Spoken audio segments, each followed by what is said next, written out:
কাঁথিতে আবাস দুর্নীতি, নিজের প্রাসাদ থাকতেও পকেটে পড়েছেন আবাসের টাকা নিয়েছেন স্ত্রী এবং দাদার নামে। বিতর্ক বাড়াতেই সুদ সহ টাকা ফেরতের আশ্বাস দিয়েছেন তৃণমূল কাউন্সিলর, কিন্তু ভুল স্বীকার করতে করতে 8টা বছর কেটে গেল। এটা কি ভোটের মুখে ভাবমূর্তি উদ্ধারের চেষ্টা?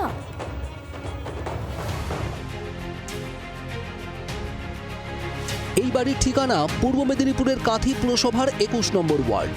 তবে বাড়ির চেয়ে প্রাসাদ বলাই ভালো, যার মালিক সন্দীপ জানা। নাম ছাপিয়ে তার আরও বড় পরিচয় রয়েছে, তিনি এই 21 নম্বর ওয়ার্ডেরই তৃণমূল কাউন্সিলর। রাজ্যে যখন ভোট ঘোষণার দিনক্ষণ নিয়ে চর্চা চলছে, তখন শাসক শিবিরের এই নেতার একটা উপলব্ধি হয়েছে, তাও আবার বাড়িকে কেন্দ্র করে। জানা গিয়েছে কাঁথিতে এমন একটি প্রাসাদ থাকা সত্ত্বেও প্রধানমন্ত্রী আবাস যোজনার টাকা নিয়েছেন সন্দীপ। শুধু নিজের নামে নয়, স্ত্রী ও দাদার নামেও টাকা নিয়েছেন বলে অভিযোগ। দুর্নীতির বিষয়টি সামনে আসতেই সুদ সহ টাকা ফেরতের আশ্বাস দিয়েছেন তৃণমূলের এই কাউন্সিলর।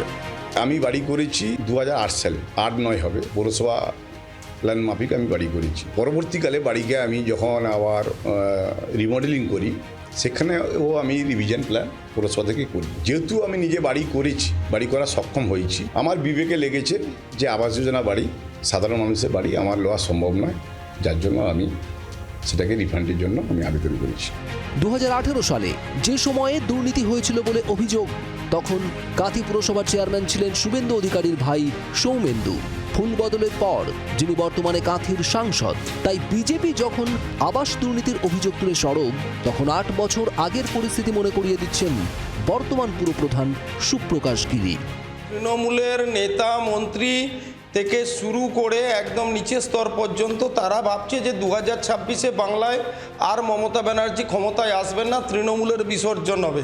তাই যত পারো তাড়াতাড়ি নিজেদের জায়গাটা গুছিয়ে নাও।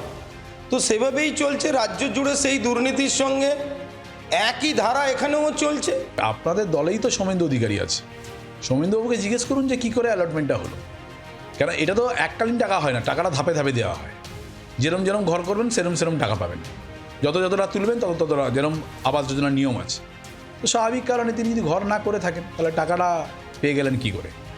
তবে রাজনীতির তুতু ম্যায় বাদ দিয়েও প্রশ্ন উঠছে, কাউন্সিলরের বিবেক জাগতে জাগতে 8 বছর কেন লেগে গেল? নাকি অভিযোগ জানাজানি হতেই শাক দিয়ে মাছ ঢাকার চেষ্টা করছেন? তার চেয়েও বড় প্রশ্ন, দুর্নীতির পর টাকা সুদে আসলে ফেরত দিলেই কি 7 খুন মাফ হয়ে যায়? কাঁথি থেকে কিরণ মান্নার রিপোর্ট, জি24 ঘন্টা। বাংলার আওয়াজ, বাঙালির আবেগ, জি24 ঘন্টা।